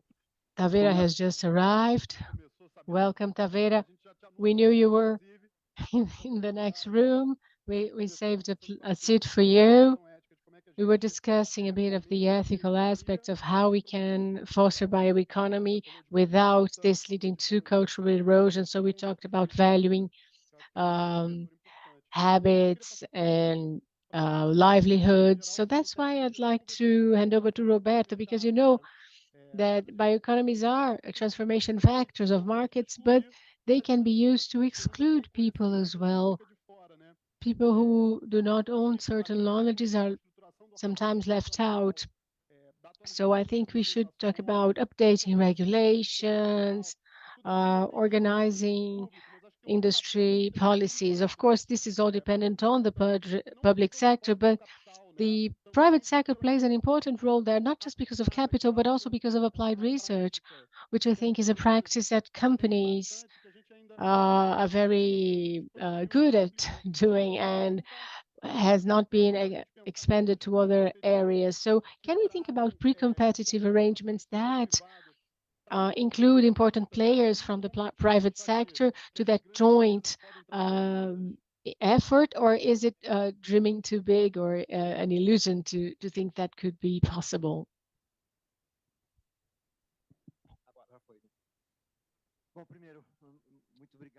First of all, thank you. It's a pleasure to be here. This continuous dialogue about all these topics is very important. Well, there is a movement in the private sector geared towards science and technology when we talk about the Amazon, and the main topic is pre-competition. How do we engage the private sector there? Well, it needs to be completely connected to public policies. Anywhere in the world, it's not common to see the private sector involved in an initiative without a well-structured framework of public policies. We face a very unfavorable situation in the Amazon because the Amazon is 60% of the Brazilian territory and 1% of the investment in science and technology. So this situation affects all the science and technology environment, as a consequence, also the private sector. So this is a backdrop that shows the need for what we call a structured agenda for the Amazon, an integrated agenda for the Amazon that should bring in the same group of actions, for example, the educational agenda, and specifically training young people or vocational training of young people in the level of high school. Otherwise, you won't be able to have even a pre-competitive process. And the way this effort of the private sector will contribute to the development of a science and technology agenda for the Amazon, well, the way it's been developing is illustrated by something that happened, for example, in a recent meeting held in Manaus with players from the private sector that raised some points. The first is recognizing traditional knowledge of the Amazon as something extremely relevant. There is a bit of confusion between indigenous science and indigenous knowledge. The concept of science is more limited than indigenous knowledge. So this broad view of traditional knowledge, which includes the cultural component, the spiritual component, needs to be taken into consideration when we try to address or somehow connect to the value of this knowledge, especially connected to natural capital. Natural capital has a close relationship with these elements, traditional and spiritual knowledge. And when we talk about traditional knowledge, this needs to be taken very seriously and taken into consideration, because part of the knowledge about local products of Amazonic peoples has this connection with the spiritual dimension, with cultural elements. And if that is not taken seriously by the private sector on a pre-competitive level, things won't happen. And in the world of the Amazon bioeconomy, this cannot just be considered as something accessory, it's central. And another very important aspect that we've been discussing a lot is a situation that is very complicated of identity of local science and with the other development fronts in the country. And today we have this conflict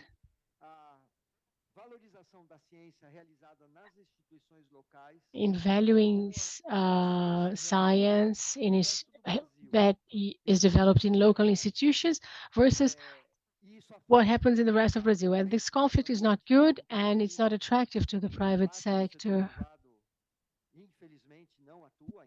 And the private sector is not present in the Amazon.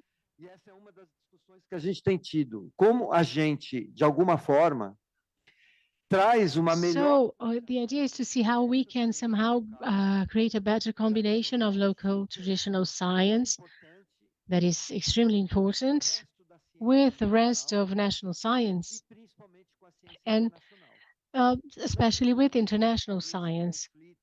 It's not good to have this conflict and this division in silence between the different sciences. It should be the opposite, actually. For a pre-competitive process, it is essential that this whole spectrum of the many sciences, but that they are all well connected. And without this current environment that doesn't favor any articulation, we see, for example, in the panel, the scientific panel for the Amazon, Professor Carlos Nobre, present here, is one of its main leaders, is an international initiative for the development of the biome. And the private sector is very interested in participating.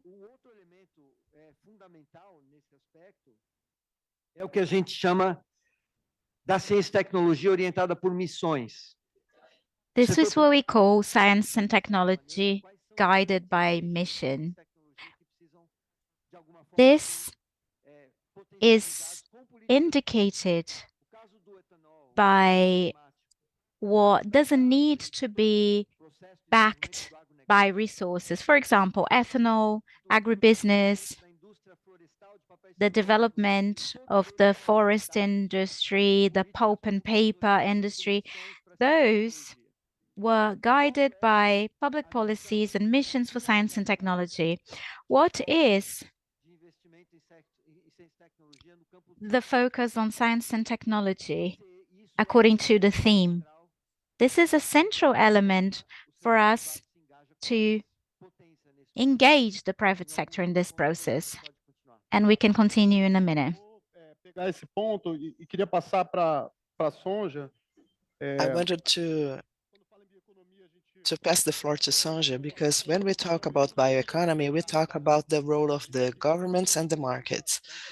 And we started talking about the implementation of public policies and the pre-competitive arrangements and the market in this context, but the government are worried with basic issues, and the market is trying to guarantee that things work. So there's a gap, and there's a role for other sectors, for the civil society, and also multilateralism and many different things. So I wanted to listen from you. What is the role of international cooperation and bilateral agreements to work in this movement so that this movement that is mentioned by Roberto can gain traction? Thank you. Hello. Can you hear me? Thank you for the invitation. I don't speak Portuguese very well. That's why I'm going to speak in English, okay? I'm sorry. And maybe you have noticed I'm the head of the political advisory program in GIZ and not the head of the bioeconomy program. However, my dear colleagues, Professor Benno, he briefed me very well. to be able to present the bioeconomy aspect. And I'm an all-rounder. So in my other life, I wanted to become a mayor. So I will do my very best. So first of all, I think to answer this question, it's important to look at the role of international cooperation and international agreements separately. Second, Benno also asked me to highlight that we have to carefully study how things are done in 4 different places. Forest, where trees are growing. The places where people live, towns and villages. Where animals live, farms. Where things are made, like from farming and factories. So to keep this in mind. Talking about the impacts of international agreements or bilateral agreements, I just want to mention in the case of Germany and the EU, often multilateral agreements naturally overlap bilaterally agreements, of course.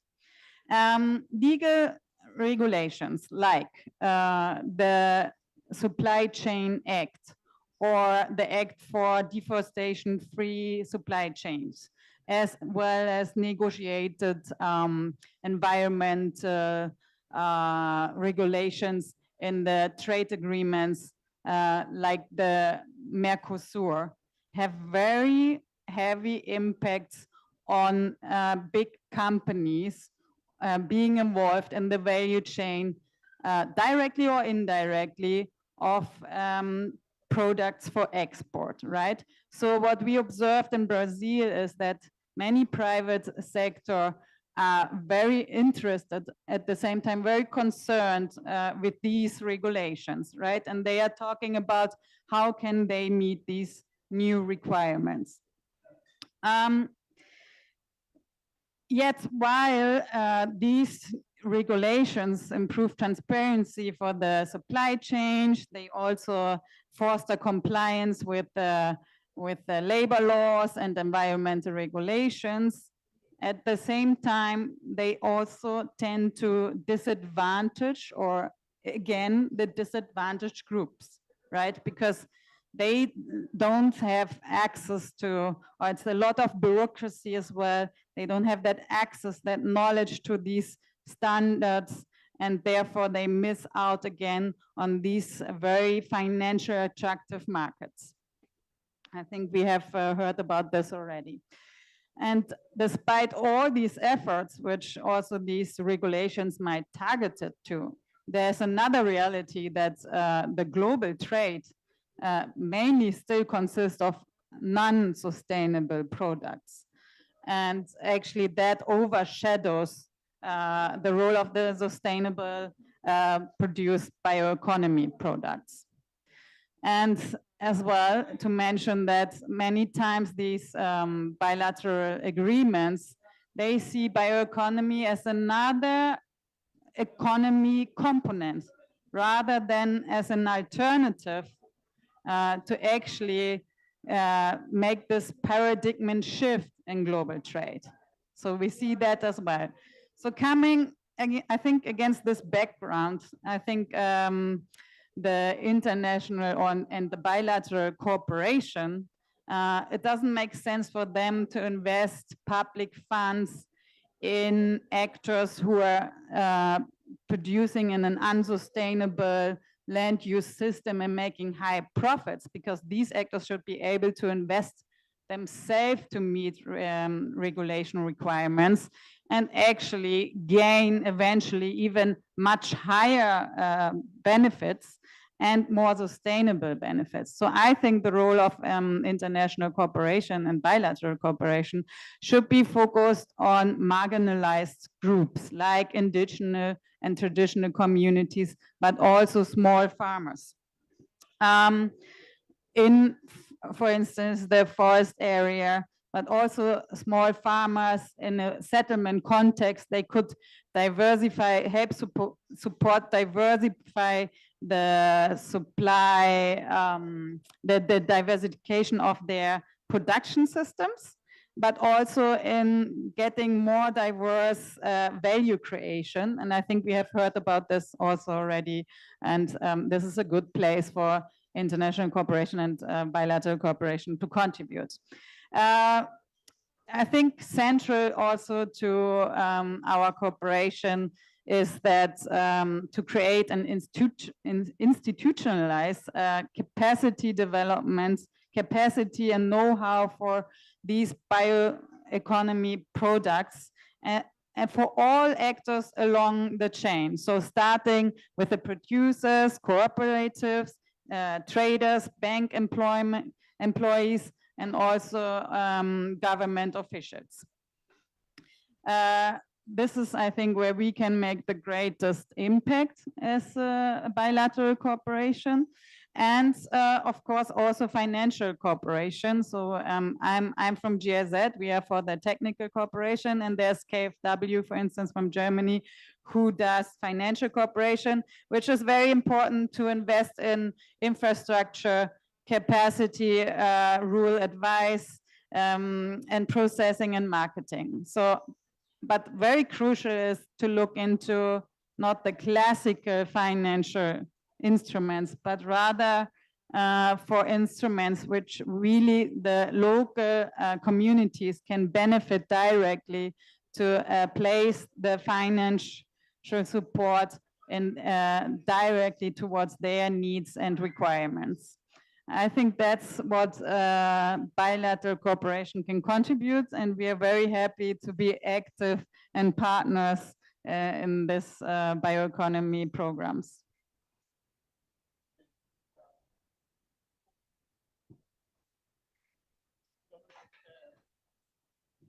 No microfone, agora, né? Agora. Beleza. Obrigado, excelente. Thank you, excellent. I would like to talk about the subnational perspective with Camila Taveira. What are the actions that are being implemented to foster bioeconomy and value the forest products in Pará and in the Amazon? And what are the success examples that you may share with us? What is this formation of this arrangement, local arrangement, can strengthen the actions that the government is putting in place? Can we start with you, Camila? And then Taveiro is able to breathe because he's coming from a different panel. Good morning. You didn't have lunch, right? So we still are saying good morning to all. So thank you for the invitation. I'm very happy to be here in this COP. And speaking about bioeconomy is starting to say that we have the climate emergency and we have to present new pathways and solutions. We've been talking about the implementation of projects and practical actions to provide this return that we need, so that we look to the same direction and we believe in this direction. So I'd like to highlight two issues, since we don't have much time, concerning the public policies of bioeconomy, that for us in Pará is almost a simultaneous timeline with the structuring projects that we must see implemented, not only the public policies.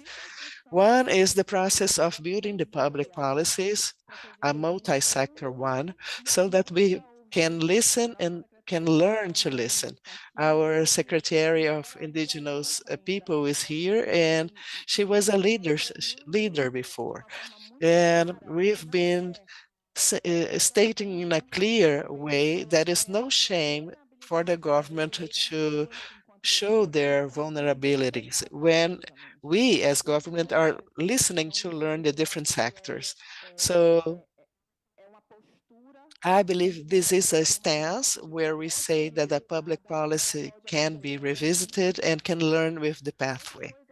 And something else is the trust from both sides, how the two sectors believe in a well-built public policy that is open to be reviewed. So we are shifting that paradigm of writing things in stone. So when we have public policies as the one concerning bioeconomy that was launched last year, that is listening to different sectors but is open to be reviewed, I always mention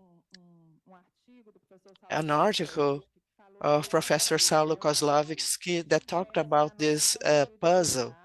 Our biodiversity is very diverse in the Brazilian Amazon, and how can we plan that in public policy? It's a great puzzle, right? Because we must respect the different speeds, scales, cultures, and last, not to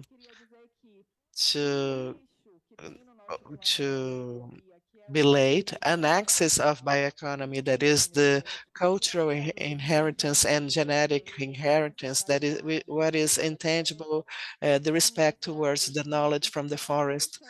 It's curious because it's obvious to us that this is so important in the added value, but it seems to be something from an outer world to put an axis in public policy concerning the cultural heritage and put that at the core. We've been listening about that. We are going to present the results of the plan on December 6th in the consortium, showing numbers, and a project that is going to become a sub-program of public policy that is called Inova Social Bio, that are innovation points that are mentored in 6 territories of traditional communities. The number is not big for the size of Pará. In Grupá, we had the support of an innovation point, and we are presenting the results of this project that will turn into a sub-program. We have projects, programs, plans, and laws. So in different scales, they can be treated and tested to be scaled up. And that's what we're hearing about this culture as a system. How can make this happen? And this system is working so that we can believe and look towards the same direction. So this is it. Thank you. We should look towards the same direction. Well, thank you. It's a great pleasure to be here sharing this panel with so many friends, so many people who have been working for us to find a viable solution for the standing forest and the added value for this forest. Speaking about bioeconomy, the Amazon state, the state of Amazonas, has this plan called 2030, and within 2030, we include the axis of stimulus and development of bioeconomy. And I wanted to show that the Amazon states in general, they invest, but with their own resources in the development of the bioeconomy activities. I'm talking about the state of Amazonas. We've been having public purchases from the social cultural production. We have school meals in the Amazon from schools, from the community. We buy the meals from the traditional communities and small producers. From 2019 until now, we invested 1.2 million reais of our own resources to stimulate those productive chains, and we have the support to the extractivist chain. This is another point that I've been talking to the government. We must subsidize by paying for environmental services because we acknowledge the overprice that we pay for what the market is considering an externality when they buy the product. So this is a point that we must talk about because the bioeconomy must be conceptualized because the bioeconomy, if we talk about bioeconomy, the economy from everything that has life, we include many different activities that are very good from the economic standpoint. For instance, the agribusiness is bio. The energy production from sugarcane is bioeconomic as well. But bioeconomy, when we talk about the Amazon, is a bioeconomy that takes into account economic structures that can improve the life quality of people and at the same time the maintenance of ecosystems. So we have a different dimension of the impact that is the stimulus to this bioeconomy. Because this bioeconomy for the Amazon is simple to solve. It's just a matter to the market pay for a product that they see as an externality today. It's simple. So what is the price of this environmental service of the cocoa to produce a chocolate, or the wood that is removed with proper management? And also, when we produce with zero impact in terms of deforestation. So the price is the same if you produced in a deforested land or those producing with a standing forest, even for the cacao from farms and or the arapaima produced in farms, and that management managed from the community, guaranteeing the production of other ecosystems is insisted in that issue. From the standpoint of bioeconomy, I agree with Roberto. There's no other way. We must see the standing forest as a very good competitive advantage, and we are only to get that investing in technology and innovation. With 1% of investment to transform that in the challenge that we want, we must deconcentrate this investment. This is something that I've been hearing for a long time, but it's becoming concrete. Brazil maintains our old treaties. We see the investments in science, technology, and innovation is all concentrated in the Portuguese part. And the other part of the old Portuguese treaty, how should we integrate the Amazon? This is something silly.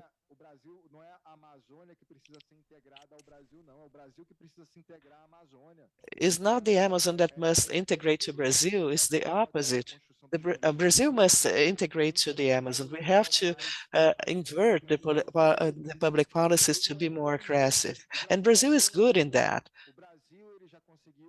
Brazil, when it created Embrapa, it transformed Cerrado in a food production area. So now we are exporting food from that region. And we've done that when we invested in science and technology in institutes that transformed Brazil in a great world player in the production of airplanes. We had the greatest global program of energy transitions with sugarcane, with the program called ProAgro, ProAlco.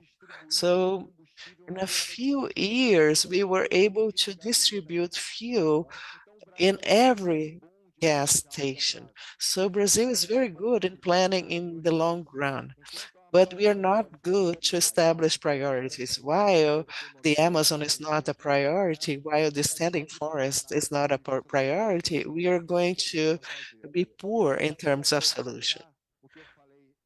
Just to wrap up what I mentioned in another discussion table, and I believe it's pertinent for us to discuss, when we talk about technological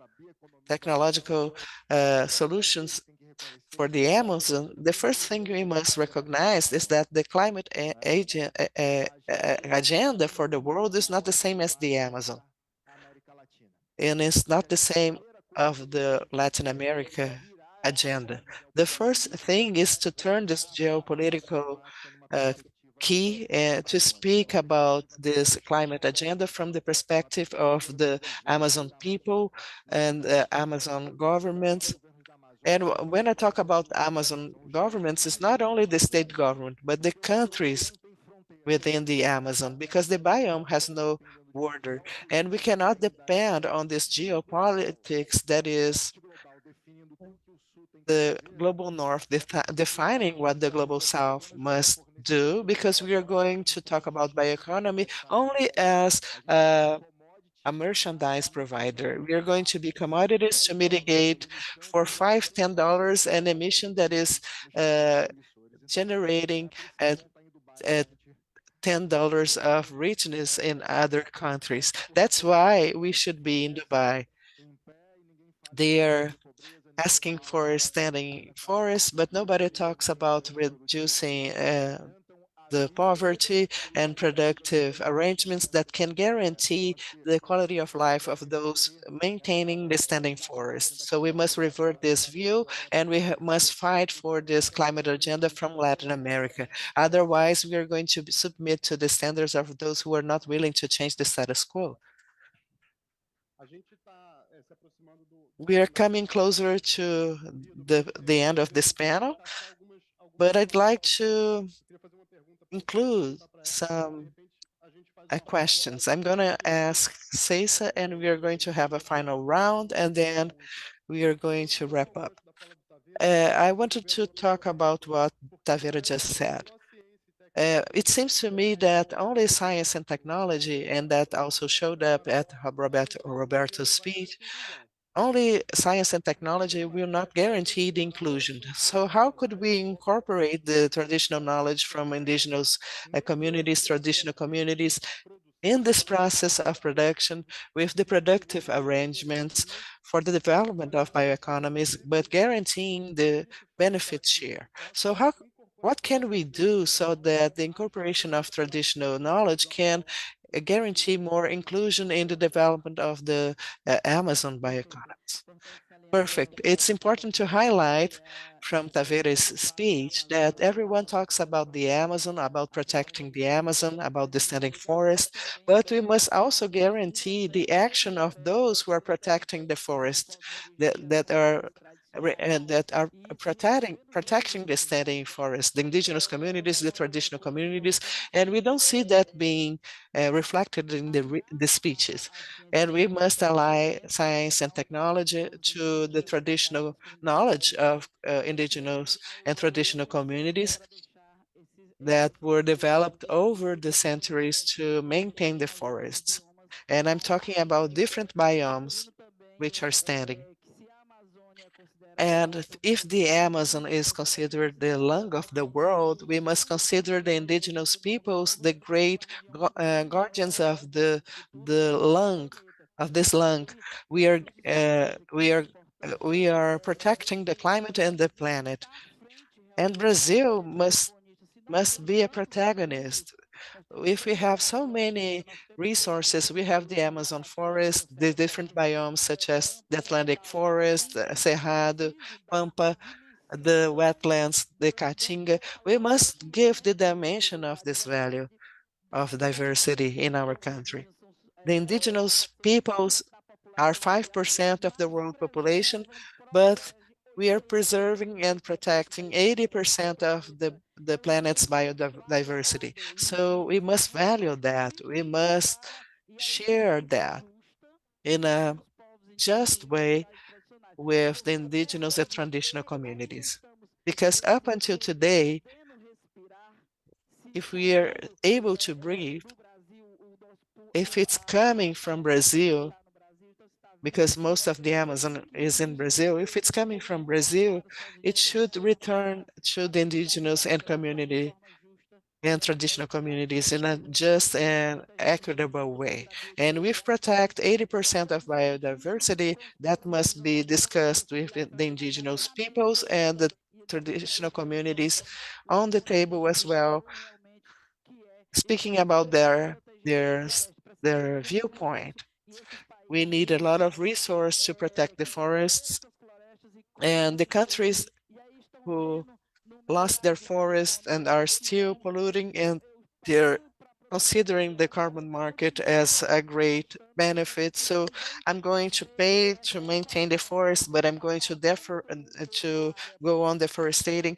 So we must consider that equation. If we are paying to have a standing forest, we should also diminish the expenses in the origin countries. So we must think about the contracts. We must think about the just contracts so that the indigenous people can execute these resources. Thank you.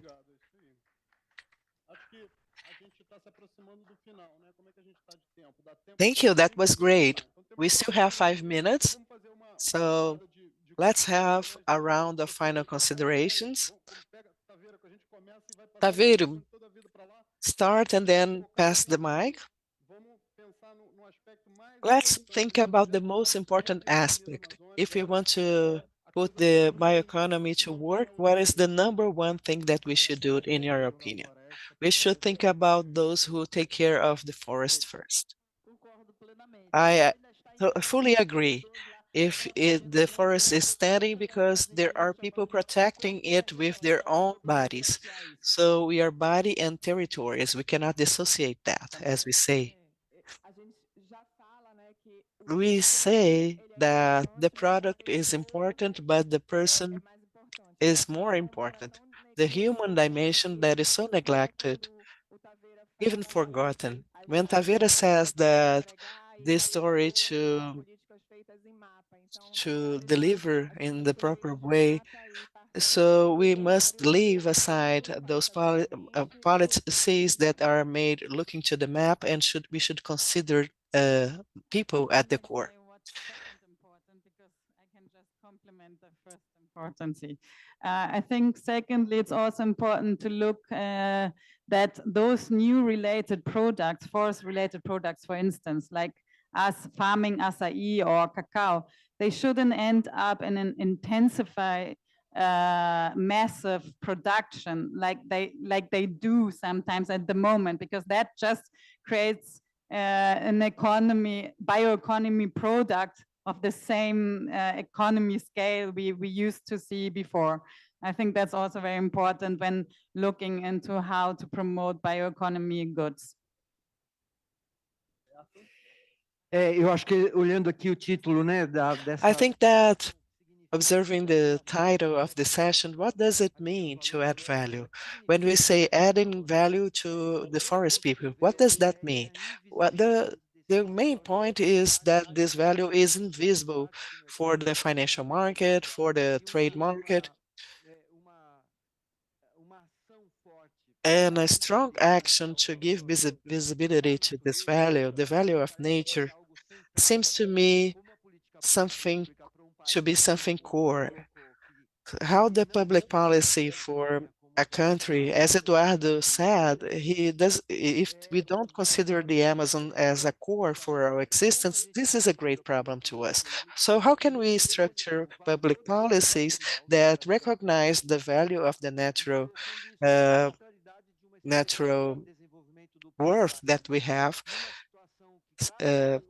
putting that at the core of our strategy? We are seeing a world shift from an industrial area for this natural value core, including the social and cultural values, as you mentioned. So what does it mean to add value when we say that the nature value should be central to a country that has in nature their main value that is still invisible? And this value is completely associated with the cultural capital and social capital. We cannot dissociate, in this case, from the tropical forests and this relationship with the people living in the forest. So that should be a core public policy for a country with this heritage, and this world that is more and more paying attention to the importance of this value.